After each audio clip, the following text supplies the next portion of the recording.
AM 970 WSTX. Right now, I got to slow it down and get some quality time in here with people that, other than a quick hi and bye on the road most of the time because they're busy doing things. I don't get to see them that often. I get to hear them every now and then.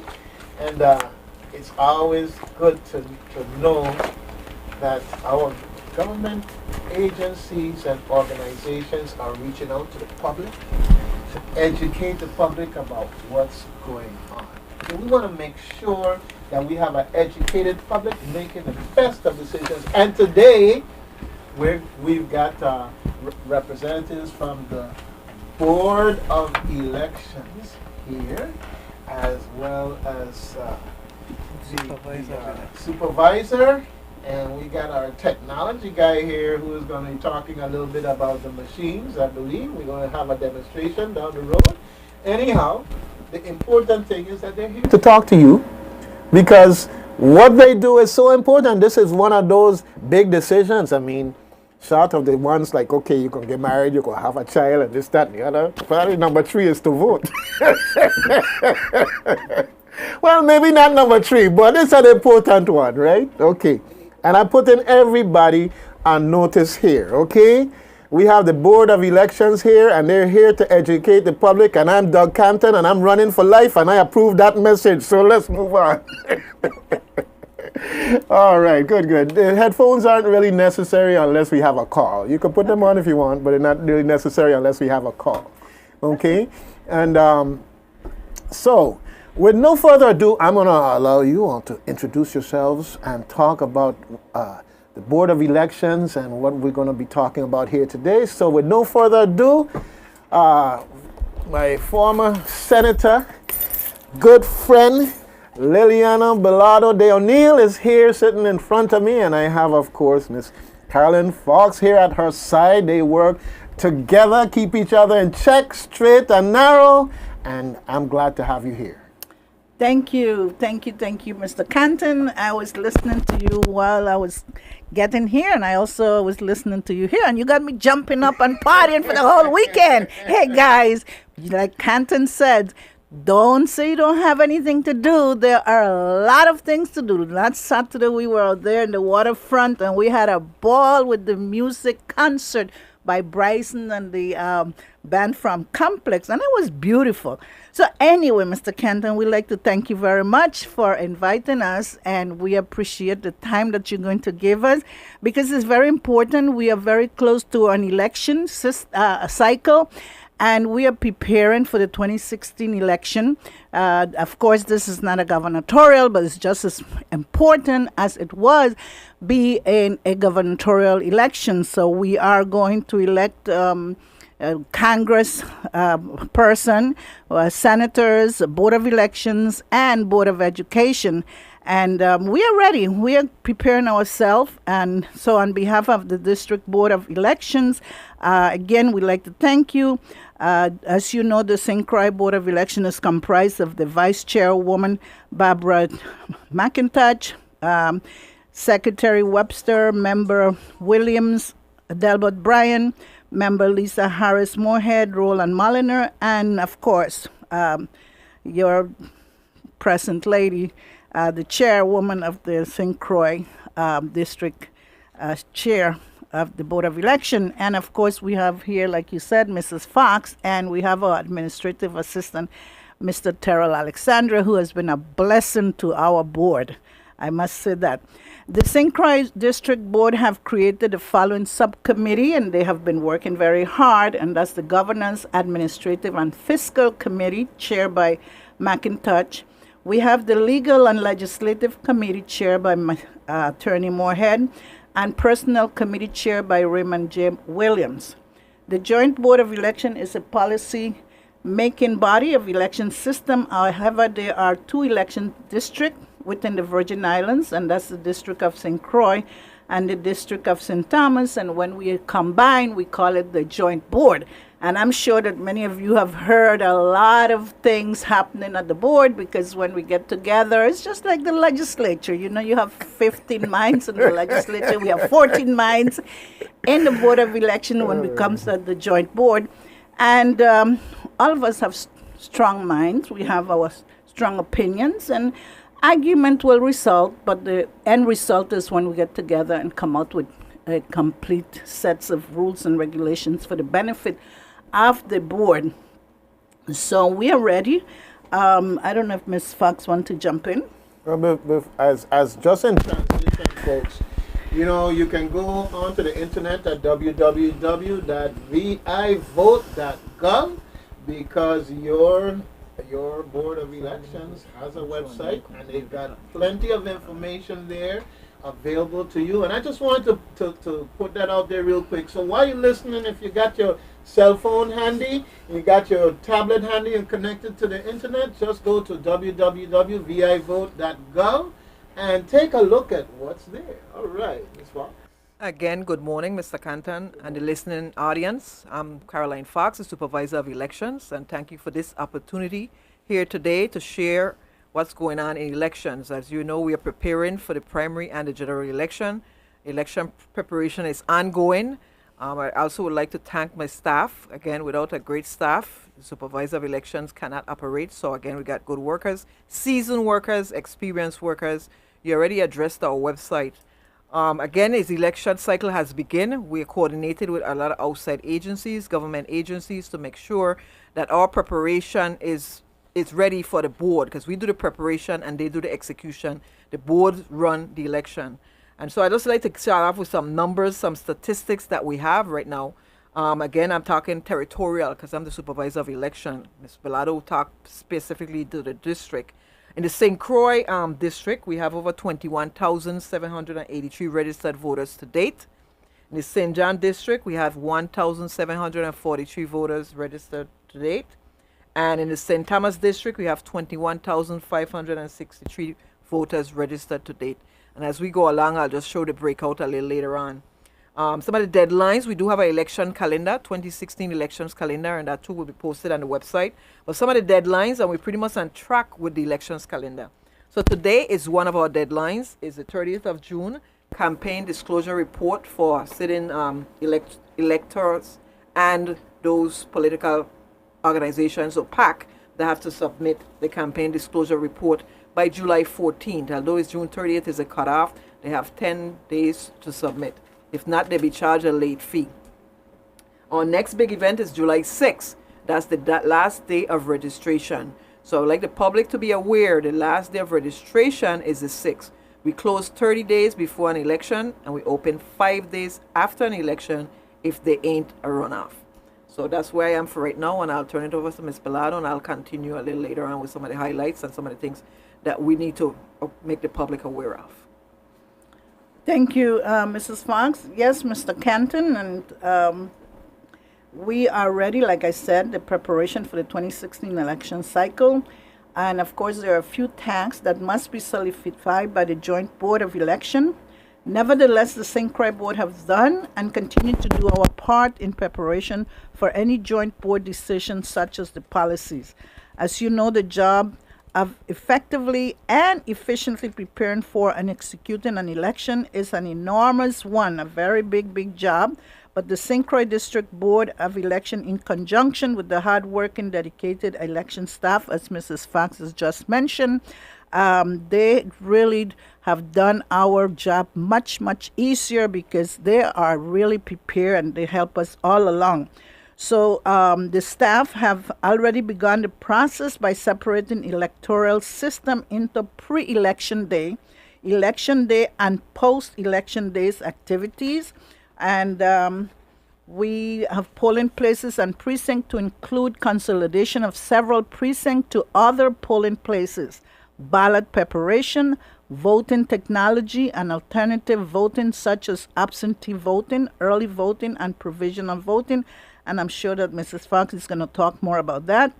transportation of the voting apparatus, which means the machines, the voting machines, and so on and so forth. And the recommendation of the party or candidate with watches are certified by the board once they have met the criteria prescribed in Title 18, Section 552. As you know, a previous senator, a former senator, you have to have watchers if you want to make sure that their votes are counted on your behalf.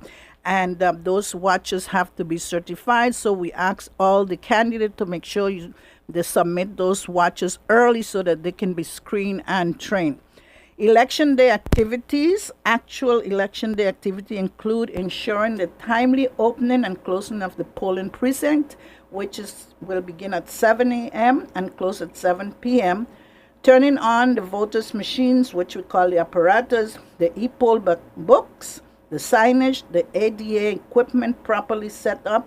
And this year we are really mandated by the ADA requirement, a federal requirement, that we must provide the proper resources for the ADA individuals who have a disability. We must make sure that we comply with that mandate. Members of the St. Croix District Board will swear in the judges the day before election, and election day, the judges will swear in the other election officials at the closure of the polls.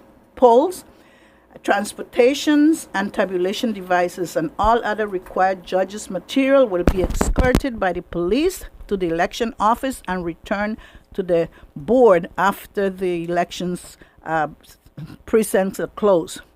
Post-election days activities. The post-election days activity include further ballot counting, which include walk-in absentees, mail-in absentees, early voting, provisional ballots. The resumption of registration, auditing of the election, and certification. I will now provide you with a more detail of each activity that I mentioned previously. Registration is ongoing in the St. Croix District and, of course, in St. Thomas too, but I'm not talking for St. Thomas. As of Wednesday, June 29, they're currently, Ms. Fawkes went into that, so I'm not going to repeat that. But on St. Croix, we have 21,121 registered voters. Is that correct, Mrs. Fawkes? Updated. I came with an updated. Okay, you have an updated number. So we conduct and will continue to conduct additional voting registration drive and educational outreach. Registration will close on Wednesday, July 6th. For primary election, which is scheduled for Saturday, August 2016, and reopen 5 days after the election, which is Thursday, August 11. During the St. Croix District Board of Election regular meeting held last Wednesday, June 8, members agreed to extend voters' registration hours from Saturday, July 2nd to Wednesday, July 6th, and we have the extended hours, which are July 2nd. You can say we didn't have time to come register during the working hours, but now we are providing you July 2nd, which is Saturday, from 12 to 3 p.m. at the Board of Election right there by WAPA. I know everybody knows WAPA. July 3rd, from 12 to 3 p.m. right at the Board of Election. Monday, July 4th, we will be working. Even though I'm ready, I will be wearing my red, white, and blue to celebrate my July 4th, but I will be working before that. So Monday from 10 to 12, we will be open for your convenience, for you to come out and register, for you to come and make any changes. Please use those hours. Tuesday, July 5th, from 5 to 7. So don't tell us you didn't have time. From 5 p.m. to 7, the Board of Election will be there to register. Wednesday, July 6th, from 5 to 7, and that will be the last day to register. We will have the extended hours. And of course, we are going to have other registration in other organizations that have access to provide them with the services, and we will do that. Mrs. Fawkes?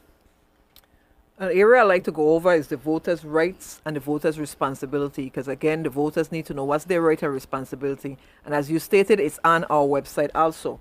But again, the voter have the right for his or her vote to be accurately counted. The voter has a right to cast a vote.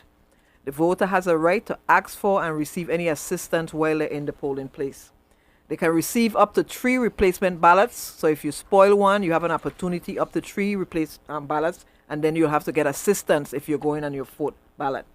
You have a right to explain any of the registration concerns or identity in question.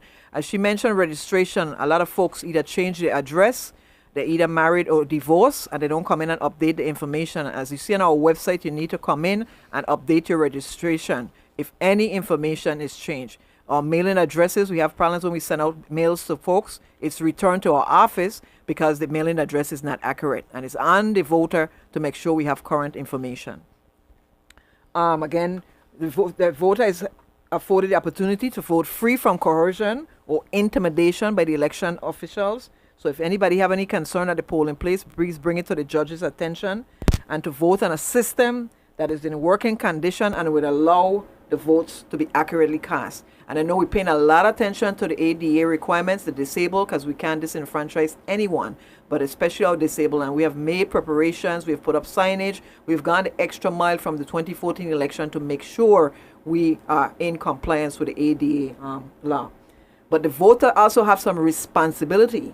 And some of the responsibility is to familiarize himself or herself with the candidate, and the issues. So again, when they go to the poll, they're making a concerted decision. Maintain, like I said, a current address. Know the location of your polling place. Again, we have some polling place changes. We'll discuss that in a little bit. We're going to be working on a press release and also ad talking about some of the changes that we made with polling place to kind of put voters closer to the residential area. You are there to treat the poll workers with courtesy. Again, we hire these poll workers. A lot of them work for the government. They're not there to be your friend when you come in. You need to be professional. Day 2, respect goes both ways. So you come into the polling place. You're in there for a limited time. It's not there to socialize. You come in, you get your voting, you check the e-poll book to make sure you're registered and you're at the right polling place, and then you go and vote. Even if you come to the wrong polling place and based on a timeline, there are opportunities for you to receive a provisional. No one is turned away from voting. Respect the privacy of others at the voting booth. Again, you may bring someone with you, but it's not on you to go up with them unless you're providing assistance. And there are forms that you have to complete if you are providing someone with assistance, and you have to sign an affidavit stating such. And to make sure your ballot is completed and correct and is filed. And you have the right also to ask any questions or address any concerns you may have. We usually have police around also, so if it's something that you think the police should take note of, you could bring it to their attention. Or like I said, the judge is always in charge of that polling place, and sometimes you'll see board members who have 2 sites. They may be roving around. You can also address any concerns you have to them. She talked about 2 areas that we look at, again, for us, the absentee process and the early voting process. Early voting was instituted in 2014, and it's a good thing. Because of funding this year, we might have a limited number of days, but we're still trying to utilize the opportunity for voters to come out and vote early. Early voting, you need no excuses. You come, you vote during that timeline. We usually will go from 9 to 6, give you the opportunity. We also mandated to include a weekend, so we'll have a Saturday, Sunday. So anyone and everyone has an opportunity to vote. Absentee voting, however, continues because there are folks that have other reasons, whether they're hospitalized, they may be going away medical or military, etc., etc., and they have a right to absentee ballot. So we will have those 2 processes going on, and then election day voting. It's fantastic.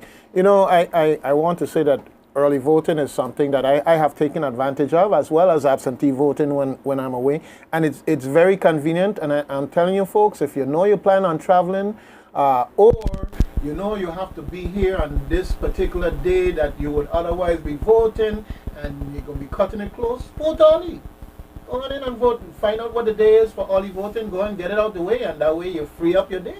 In that context, I did it, and it made my day, because I could then, while everybody was running up and down, got to get to my polling place. I went about my business and did what I had to do. Correct. So yeah, it's very important to take advantage of those things, because it comes back, from my perspective, to quality of life. Correct. You don't want voting to be something that's inconvenient, as when you have so many ways that you're outreaching to the public to make it convenient. The other thing I want to commend both of you, the board and the supervisor, on is the outreach that's going on in terms of the special needs. Okay, ADA requirements is something that it's a culturally we have been a bit insensitive over the years. Yes. And I'm so happy to see that we really getting on board with this whole thing of making sure that everybody have a right to vote, everybody have a right to go to a government institution and not be impeded. If they need to use the bathrooms, that you have functioning bathrooms that are set up and ready for those folks and so forth. Okay. Another area. I'm sorry. Another addition that I would like to mention, Mr. Canton, is that for the first time, I believe, we have gone to the correctional facility and we have taken our equipment there to register detainees that are eligible to vote and meet the requirements. And this is a process that we will pursue, but this is one area that we have been working on to make sure that we provide those inmates the rights to vote. That's great. One area I also wanted to address is if you're a resident of St. Croix and you might be in St. Thomas or St. John, don't think that you can't vote. You can go to any other election office and still vote because they ballots in each district for the other district. So you don't have no excuse that I didn't get a vote because I was working in St. Thomas, I can't get back over. You can vote in St. Thomas if you live in St. Croix. You can vote in St. John if you live in St. Thomas or St. Croix. So any one of the election offices, you can vote an absentee ballot in any one of the districts. Quick question. I'm looking at the website. So we can actually get the absentee ballot requests off your website now? That's correct. You can get the application off the website. Fantastic. I can get my family in the state to stop bugging me to. No, but seriously, that's great. Okay? All right, family, don't disown me. All right. Mr. Canton, usually the people out there only hear the negative things about the board in fights and the board this and that. But the board have done a lot of improvement in the last 4 years that I've been there, not because of me, but because we have a team that even though we have strong minds, we work together and we have accomplished a whole lot. And I really have to thank the supervisor. I mean, she have really taken blows, but she's very strong. And she stays there on top of everything. And one thing is, she stick to the Title 18 and do not violate that law. And we having some issue with the primary, but that's another issue. But I must thank her because she have always been there to support the board members. Well, this show is generally about persons and organizations doing positive things in the community. Every now and then we cross a negative bridge, but never to be negative as much so as if there's a problem, we look for a solution. And that is that. So I just want to say that in that sense, you're always welcome here to talk about the things that Board of Elections is doing. Thank you. And I'm saying that, if we have a problem in our community, if there's a shooting or this or that, you hear about it for 6 weeks, 8 weeks, 3 months later, you're still hearing about it. But there's a lot of good going on here in this community. So make sure you remember Reflections is one of those places where you get the opportunity to spread the good, because there's plenty to go around and we need it to be out there. Okay? Mr. Kenton, I would like to also mention that due to the temporary closure of some of the schools, that Elena Christian and Princess, which was one of our biggest polling places, closed, and also Evelyn Williams school closed. So we had to transfer those electors somewhere else. So we relocated Elena Christian to Juanita Garden Precinct, and I want people to listen and understand that when they go there, they're going to find a sign says, go somewhere else to vote. But we are letting them know that you have to be paying attention to what we've said. And we're going to be going to all the media. And so the people from Juanita Garden and Evelyn Williams electors, will be going to the educational complex. The John F. Kennedy electors will be going to Juanita Garden Precinct. The St. Gerard Hall Precinct was merged with the Claro Marcos Precinct. Charles H. Emanuel Precinct was officially closed, and voters were officially moved to the St. Croix Educational Complex. And as we mentioned, due to ADA reasons, voters from the Florence Library will not be able to vote no more in the library, but and Pearl B. Larson, which was one of our nicest school, those people will be going to Canigeta Recreational Center, and we have had to move them because of ADA compliance. Those schools were not, or the library was not compliant with ADA. And I know people love Pearl B. Larson School, but we have had to comply with ADA. So everybody from those two places will be going to Canigeta Ballpark Recreational Center. Well, I'm so glad you come here because I'd have been at the library wondering where everybody there. All right. Ms. Fawkes? And in addition to that, we also had to move some of the voters. So I will touch on that area close to St. Croix and St. Thomas. Voters in the Castleburg area, we transferred them to the St. Croix Educational Complex. Those at Golden Grove who live in the Golden Grove area, they now vote at Educational Complex. Hannah's Rest voters, we transferred them to Claro Marco because a lot of them were going to Alexander, and that was a volume of voters at that one school. So we transferred those to Claro Marco. Sandy Point voters, they are transferred to Claro Marco. Stony Ground voters, they are also transferred to Claro Marco. White Bay voters to Claro Marco. White Lady voters to Claro Marco. Carlton voters to Evelyn Williams, and again that'll be combined with complex for the and Elena Christian again to Juanita Gardine. In the St. Thomas district, we have those Leonard Doba Elementary School that's going to be relocated to Adelita Cancrine Junior High School. Ola Mulla, those with A to L are going to Gladys Abraham. Those with M to Z is going to Adelita Cancrine. All voters from the CHS cafeteria are now transferred to the gym, again based on ADA requirements. E. Benjamin Oliver, they're relocated to Charles Wesley Turnbull Library. We're utilizing the library this time for the last election. We utilized Tutu Park Mall. And when I get to the end, I'll go back. And then Guy Benjamin is one of the schools that closed in St. John, so they'll be going to Julia Sprouse School.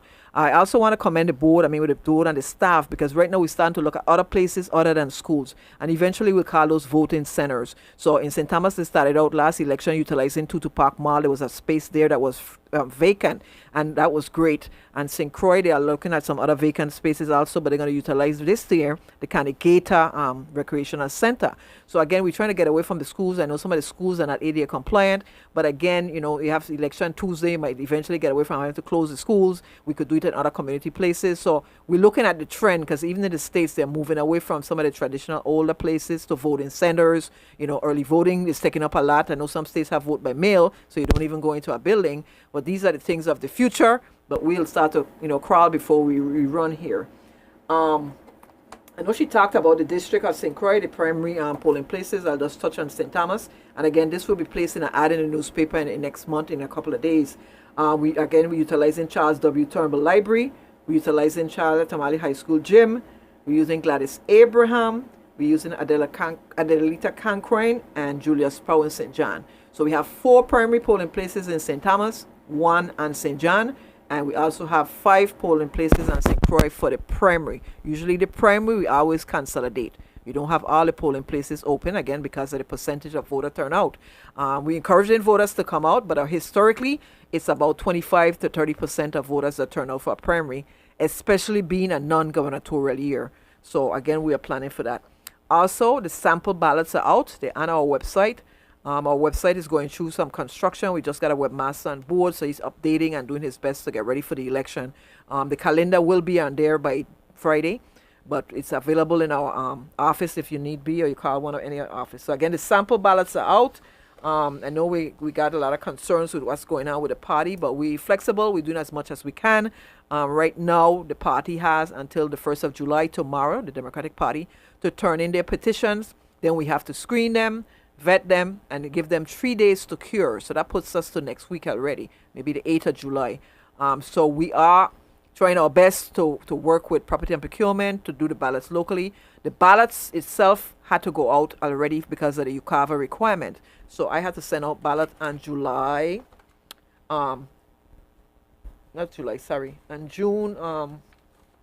21st. And we met that deadline with overseas or military voters. And so that's why it's so critical. That's why the law was changed, where you don't vote anymore in September, and they had to move it back to August. Some folks are still asking why. Because of the UCAVA requirement. And then we had a consent decree that we got off in 2014. So we have to follow that mandate. The U.S. Attorney Office, they check with us through our VI AG office to make sure that we comply. We have to send them how much ballots we sent out. We have to send them a sample ballot. And we also let them know whether the ballot was returned or not. So we have to track those ballots for the military or overseas. We have folks that from HES that went to Canada. So we had somebody from Canada that wanted to vote. And then in St. Thomas, we had mostly military folks. But with technology, having an email, we do email addresses to them. So they get a proof ballot via email, and they have the option of returning it via email or regular mail. And that option, again, is only for the UCAV voters. To conclude, Mr. Canton, let me say that I would like to publicly thank Commissioner Gustav James and the hardworking Vitron staff. We have been working with them very closely, and I'm pleased to announce that the Vitron will operate its regular fixed route scheduled from 5:30 a.m. to 8:30 p.m. this Saturday for the primaries and also for general election. So if you need buses services, they're going to have more regular routes and more schedules to accommodate people who wants to go out to vote, and those 2 days, the primary and also the general election in November. So, you know, if you don't have transportation, get up early, go out and catch the Vitron, because they will be running on the clock. You know, that's a service that we didn't have, but we are going to have, and thanks to, again, Commissioner James. And also, we want to say that Vitron Plus would also be providing transportation for the disabled and anyone that have any disability or need transportation by Vitron Plus. They will also be operating from 5:30 a.m. to 8:30 p.m. But for this service, you must call them in advance, because they have to make sure that they have a schedule to pick up people and drop them off. So that is very, very important things that we have done with working with other departments. And I must say that many departments have cooperated with us, like the Sport Park and Recreation, Gustav James, Public Work, and many other departments have really helped us in bringing all of these things together. So we are ready for the 2016 election. All right, fantastic, fantastic. Well, I'm so happy that you're here talking about the election and all the things that has been done in preparing for the election and ongoing in terms of the smooth operation of the office, okay? And you know, folks, I'm going to tell you, stay out of big people thing. The Board of Elections going to have their own little thing going on internally. What you have to do is make sure when you register, to know where you're supposed to go to vote, and you make sure you go out and vote for the person you want to vote for, all right? The big people going to get that figured out, and we move on. But seriously though, the focus we have to look at is, are you registered to vote? If you're eligible and not registered, and I say this, I mean, as one who was involved in the process at one point in time, you know, once you're there and people come to you, Senators, you know, for assistance and so forth and so on. And it's always surprising, these folks that are coming in very often aren't registered, and I'm saying, but wait a minute. So it's only grace of God they're here to help you, you know? And seriously, you have to look out for your own interests in that context. Register, and then go out and vote, all right? We got so much working for us in terms of, we got Vitron to say that you're going to have transportation going out. So the car is down, Vitron, nice air-conditioned buses, you know, comfortable ride, the whole 9 yards. So there's no excuse there. ADA, we got Vitron. All you got to do is call and let them know, hey, I don't want to go, so let me know what time you're coming to pick me up, and I'll be ready to go. And so it comes back to the community now, and we're bringing it to you, to communicate and otherwise take advantage of the resources that come either directly through the Board of Elections or through the other agencies that are in support of what you have going on, all right? So I want to stress, folks, pay attention, keep your eyes focused on what it is you need to be doing, which is registering and voting. Because in the end, if you don't vote, you turn it over to folks who did vote, Don't complain then. Okay, you gotta go out. And clearly, you see that through the board and the supervisor, they are rising to the occasion to make sure that they empower you. That is the key thing there. You gotta do your part now. That's right. And the board have also been going to all the schools, the university. We have had certain churches that have asked us to come in to educate, educate and register people. And any organization out there, whether it's a sport club, whether it's a civic organization, can ask the board to make themselves available to demonstrate the machines, because remember, we are going to talk about the machines soon. So we have new technology, and I think Ms. Fawkes can touch on that. And these new machines are displayed at the office in Sunny Isle. And you can come in any day and look at the machines, because there are new machines that we are going to be using, and they are just in complements the DS200 that we used the last time. So we don't want people to say, oh, we don't know how to use the machine. We've given you every opportunity to come out to the Board of Election every day. We've been to school, organizations, park. We have even been to agriculture. I mean, any place that there's a big crowd, we are there. So you can't miss us. So if you don't come and look at the machine and try them out, because some people come around and look at the machines, but they're scared. And we said, try them out. Just try them out. And it's so easy enough. Once they do that, then they feel more comfortable. But we are always afraid of new technology, and our machines are just friendly devices. Okay, well, maybe for Mango Mellow, we need to get the machines out there and have a ballot of the different types of mango and let people vote for the mango they want. I mean, just something to make it fun, that type of thing. But definitely, folks, it's I say that when I had my computer training lab, I had an elderly couple that came in, and they were literally afraid to touch the thing. Okay, I worked with them and worked with them, and by the time they were done, they were fighting over who turn it was to use it, okay? Yeah. And I'm saying that it's just like that, folks. It's different. It's something new. But hey, you're using a cell phone. You got microwave, all these things, they weren't always around. Things change, technology change, but it's there for your quality of life. So just take advantage of it in that respect, because it's there for you. Okay? I'm really very happy that you were able to come in here. And I want to stress to folks that the board and the supervisor, they have been working hard to reach. Okay? We scheduled till we rescheduled.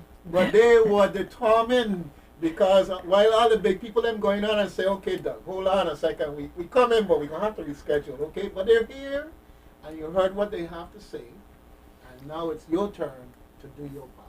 Okay? Exactly, and I apologize on behalf of the Board of St. Croix, because most of the times that we have to cancel an opportunity like this is a great public opportunity that we appreciate very much, and we thank you, and we thank the station, is that either the legislature comes up with something that we have to attend, or the joint board have an emergency meeting that we have to be there. So we have not a choice but to cancel and postpone, not cancel, but postpone. And today we're here and we are happy, and I don't know if we have time for any questioning, but I think Terrell is here. Yeah, the time is and my show is running out, but I want to say no apology necessary. Okay, when I was contacted, they could tell you there was never any concern or whatever. I said, okay, that's fine. I walk in with you. Just let me know when you come in so I could plan and we can do. Okay, and that's the way we work here with this show. All right, there's no complaints. Really, really happy to have you here and to get this information out to the public, because ultimately it's they that count, not building here running this month. Well, we have the machines downstairs. Anybody who wants to come around and look at the machines demonstration, and like I said, Canton, that we are willing to go any place that the people call us, either organization, community centers, or any place. The board members are very, very comfortable in coming out to the community and demonstrating the machine and registering. Of course, you must have your required documents to register, okay? And of course, we have had some issue with the residency, but that's still before the court. So you need a birth certificate, you need a naturalized citizen card, passport, the DD-214. DD-214. So those are the requirements of documents that you need to register. So come out. It's, I want to interject, especially the young people. The young people always complain that we, the senators, and I say we, the senators, because we were there, that we don't do anything for them, that we don't pay them attention, but they have the power in their hands. And if they form a group and register and tell one person, I have 300 votes, hey, anybody will listen to you, That's right, you know? that's right. Okay, well, I'm at the end of this show here, and it has been a pleasure. I look forward to working with your Board of Elections to get information. Okay? So I want to thank you again for your efforts and the information you share with the public, folks. WSTX AM 970 UC, Proof of Process. We are your community-minded station. So until next week, I'll see you later. Thank Thank you. you for the opportunity.